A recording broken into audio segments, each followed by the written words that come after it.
lot of intensive study on On the instrument is capable of, yeah. Which is very interesting to me.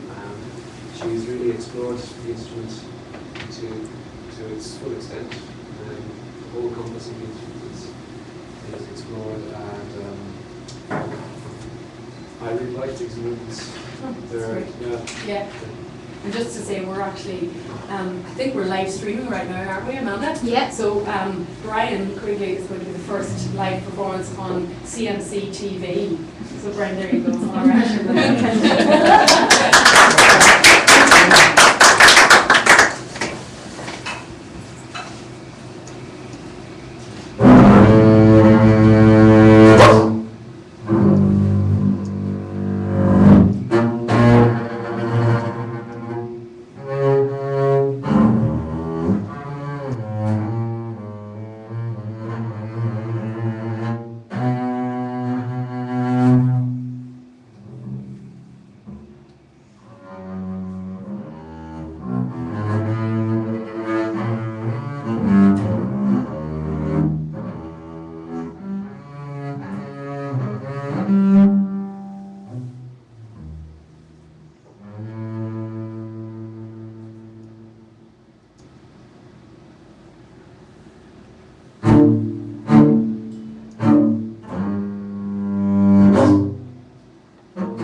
I was a little bit late, but I did your best.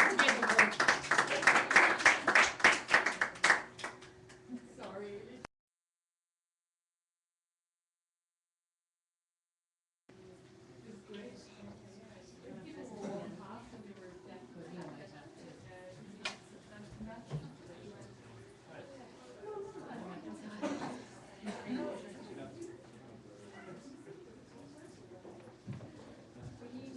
Did we do it? I wasn't. I was talking to Enda. No, it's like it's fine. It's recorded. Is it still recording?